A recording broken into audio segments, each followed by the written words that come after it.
नमस्कार। आज आप अखरोट के बारे में वास्तविक तथ्य जानेंगे। अखरोट अपने भाइयों की पृष्ठभूमि के खिलाफ इतने लोकप्रिय क्यों हैं? वे अपने लाभकारी गुणों और उच्च कैलोरी सामग्री के लिए बाहर खड़े हैं। अखरोट में वे सभी पोषक तत्व आसानी से मिल जाते हैं जिनकी शरीर को जरूरत होती है। हालांकि अखरोट के सभी उपयोगी गुणों को देखते हुए उन्हें अभी भी दुरुपयोग करने की आवश्यकता नहीं है, क्योंकि भोजन आसान और काफी भारी नहीं है।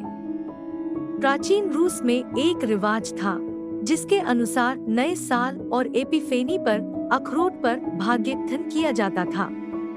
एक इच्छा बनाना आवश्यक था, एक अखरोट को फोड़ना और फल जितना बड़ा होगा, योजना को पूरा करने की संभावना उतनी ही अधिक होगी। अखरोट की लकड़ी सबसे मूल्यवान प्रजातियों में से एक है। इसकी लागत बहुत अधिक हो सकती है, क्योंकि अखरोट की कटाई एक पेड़ को काटने की तुलना में अधिक लाभदायक है। अगर आपको लगता है कि अखरोट एक या दो तरह के होते हैं, तो आप गलत हैं। आज तक यह इन नटों की लगभग 21 किस्मों के अस्तित्व के बारे में जाना जाता है। अखरोट की तुलना आलू से करने पर आपको यह जानकर हैरानी होगी कि इसमें आलू की तुलना में 7 गुना अधिक पौष्टिकता होती है। एक वयस्क पेड़ जिस पर अखरोट उगता है, उसका ट्रंक व्यास 6 मीटर तक हो सकता है और 20 मीटर की ऊंचाई तक पहुंच सकता है। इसके अलावा प्रति वर्ष औसतन एक वयस्क पेड़ 300 किलोग्राम अखरोट का उत्पादन करने में सक्षम है। लेकिन किसी भी नियम के अपवाद हैं। इस कारण से आप ऐसे पेड़ पा सकते हैं जो 500 या 600 किलोग्राम भी देते हैं प्रति वर्ष फसल। यहाँ तक कि प्राचीन बेबीलोन के पुजारियों ने भी देखा कि अखरोट का फल बहुत हद तक मानव मस्तिष्क जैसा दिखता है। इस वजह से सामान्य निवासी निषिद्ध फल का स्वाद नहीं ले सकते थे, क्योंकि यह माना जाता था कि अखरोट का फल खाने से व्यक्ति समझदार हो सकता है, और प्राचीन काल में यह अवांछनीय था।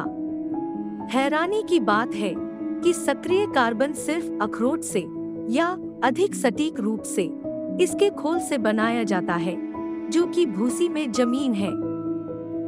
अगर किसी व्यक्ति को हल्का सिर दर्द है, तो आप कुछ अखरोट और कुछ चम्मच शहद खाकर इसे दूर कर सकते हैं।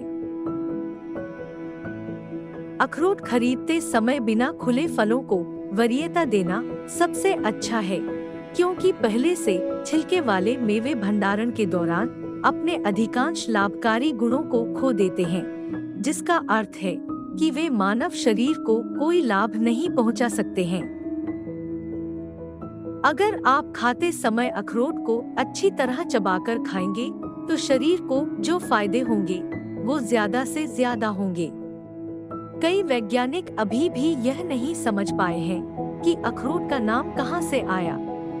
अखरोट की मातृभूमि मध्य एशिया है, लेकिन शायद इसका नाम प्राचीन रूस के निवासियों के लिए है, जिनके लिए अखरोट पहली बार ग्रीस से लाया गया था। कई पेड़ जिन पर अखरोट उगते हैं, वे 2 शताब्दियों से अधिक समय तक जीवित रह सकते हैं। इसलिए रूस के दक्षिण में आप 4 शताब्दियों से अधिक के जीवन काल वाले पेड़ पा सकते हैं। अगर जानकारी आपके लिए उपयोगी थी, तो आप चैनल को लाइक और सब्सक्राइब कर सकते हैं। जल्द ही फिर मिलेंगे।